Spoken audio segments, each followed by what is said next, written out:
Good morning 10+1 commerce students. आज हम business studies के chapter nature and purposes of business के टॉपिक वाणिज्य का वर्गीकरण क्लासिफिकेशन ऑफ कॉमर्स के दूसरा पॉइंट व्यापार के सहायक एड्स टू ट्रेड के बारे में पढ़ेंगे। जैसा कि आप जानते हैं कि पिछली वीडियो में हमने ट्रेड व्यापार के बारे में पढ़ा था कि व्यापार दो प्रकार का होता है, एक होता है आंतरिक व्यापार, एक होता है बाह्य व्यापार। आंतरिक व्यापार पे विदेशी व्यापार, विदेशी व्यापार, और फिर बाह्य व्यापार के भी बताए थे, पुनः निर्यात व्यापार, आयात व्यापार, ठीक है, निर्यात व्यापार। इस तरह से कई पॉइंट्स मैंने बताए थे, लेकिन दूसरा पॉइंट हमारा रह गया था, जो दूसरा पॉइंट का आज हम पूरा करेंगे। दूसरे पॉइंट को व्यापार के सहायक एड्स टू ट्रेड। क्या होता है व्यापार के सहायक? ऐसी क्रियाएं जो व्यापार के नियमित प्रवाह में सहायता करते हैं, व्यापार की सहायक क्रिया। नियमित प्रवाह जैसे क्रय विक्रय को और ज़्यादा आसान बनाती है, क्रय करने में, विक्रय करने में, इन सब चीज़ों को और ज़्यादा आसान बनाती है, ठीक है। और साथ में ये उत्पादन और वस्तुओं के वितरण में उत्पादन और वस्तुओं के वितरण में बहुत सारी समस्या है, डिस्ट्रीब्यूशन में बहुत सारी समस्या है, उनकी बाधाओं को भी दूर करने में सहायता करते हैं। अब हम इसकी जो व्यापार की सहायक यानी इस प्रकार है, the common aids to trade are कौन कौन सी है? परिवहन और संप्रेषण, ट्रांसपोर्ट एंड कम्युनिकेशन। आपको पता है ये परिवहन का व्यापार में बहुत बड़ा महत्वपूर्ण स्थान है। परिवहन की सहायता से हम वस्तुओं को एक स्थान से दूसरे स्थान पर ले जाना आसान होता है, ठीक है, क्योंकि जो उत्पादित वस्तुएं एक स्थान पर होती हैं, लेकिन उनकी मांग देश के भिन्न भिन्न भागों में होती है। स्थान की बाधा को कौन दूर करता है? परिवहन, ठीक है। उदाहरण के लिए चाय आसाम और दार्जिलिंग में होती है, जबकि चाय का उपयोग पूरे देश में किया जाता है। इसी प्रकार परिवहन की सहायता से दूसरे साधन जैसे मजदूरों इत्यादि को भी एक स्थान से दूसरे स्थान पर ले जाया जाता है, कच्चे माल को भी एक स्थान से दूसरे ले जाया जाता है। परिवहन के साथ साथ संप्रेषण का कम्युनिकेशन का भी बहुत महत्वपूर्ण स्थान है। संप्रेषण की सहायता से, कम्युनिकेशन की सहायता हम प्रोड्यूसर्स, कंज्यूमर्स या जो जितने भी ट्रेडर्स हैं उनके बीच में सूचनाओं का, इन्फॉर्मेशन का क्या होता है? एक्सचेंज। आपको पता ही है बिना कम्युनिकेशन के, बिना इंटरनेट के, बिना मोबाइल के आज के लिए आम जीवन ही बड़ा मुश्किल है, तो व्यापार तो चलाना बहुत ज़्यादा मुश्किल है। उसका नेक्स्ट पॉइंट पढ़ेंगे बैंकिंग और वित्त, बैंकिंग एंड फाइनेंस। बैंक और वित्तीय संस्थाएं उधार सुविधा, ऋण इत्यादि वित्त क्रियाओं के नियमित प्रवाह के लिए प्रदान करें। आपको पता ही है आज के जीवन में बैंक का बहुत अधिक महत्व है। मैं ये पहले भी आपको पिछली वीडियो में बता चुका हूँ।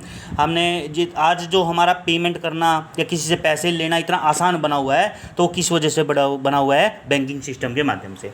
बैंक व्यवसायियों की धन की समस्या को लोन वगैरह दे के दूर करता है, ठीक है। साथ में कोई चेक इकट्ठे करने हो या चेकों को जमा कराना हो या बैंक ड्राफ्ट तैयार करवाना हो, इस प्रकार की बहुत सारी सुविधाएं बैंक व्यवसायियों को प्रदान करता है। इसी प्रकार से विदेशी व्यापार के लिए विदेशी मुद्रा का प्रबंध करना हो, भुगतान करना हो, इन सब के लिए भी जो बैंक है हमारी पूरी तरह से सहायता करता है। अब हम नेक्स्ट पॉइंट पर चलेंगे।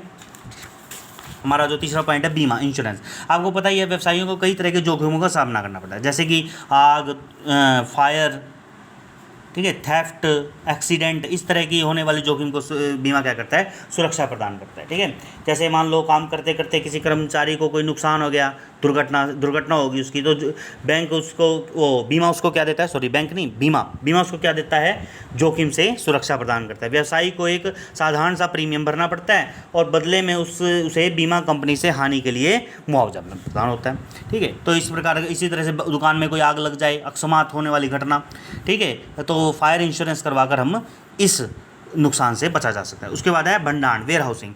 गेहूँ, देखिए साधारणतः वस्तुओं के उत्पादन और उपभोग में बहुत अंतर होता है। वस्तुएं उसी समय उपभोग नहीं की जाती जिस समय वे उत्पादित की जाती है, बल्कि उनका जो उपभोग है वो सारा साल बना रहता है। लेकिन वस्तुएं जैसे कि गेहूँ चावल है, एक विशेष मौसम में उत्पादित की जाती है।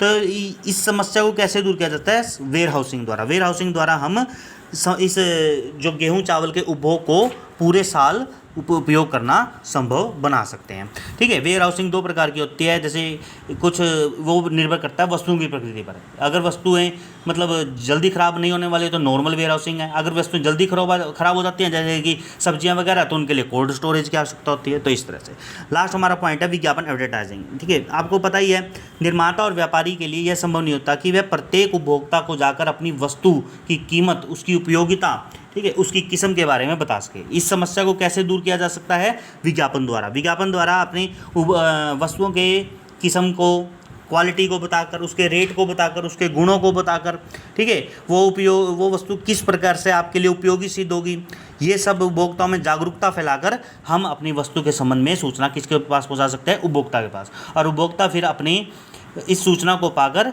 अपने उपयोग के लिए उन वस्तुओं को जाकर खरीद सकता है। तो आपको पता ही एडवर्टाइजमेंट आज के लिए बहुत महत्वपूर्ण है, क्योंकि किसी उपभोक्ता को ये पता नहीं होता कि कौन सी वस्तु किस स्थान पर, किस मूल्य पर, कहाँ पर बिक रही है। ठीक है, तो आज हमारा ये जो टॉपिक था एड्स टू ट्रेड, व्यापार की सहायक क्रियाएं, संपूर्ण हो चुका है, खत्म हो चुका है। अगली वीडियो में हम नेक्स्ट टॉपिक पढ़ेंगे। ठीक है, आज के लिए इतना ही। आप सभी विद्यार्थियों को इन सभी पॉइंट्सों को याद भी करना है और सुंदर सुंदर साफ साफ लिखाई में अपनी नोटबुक में भी नोट करना है। धन्यवाद।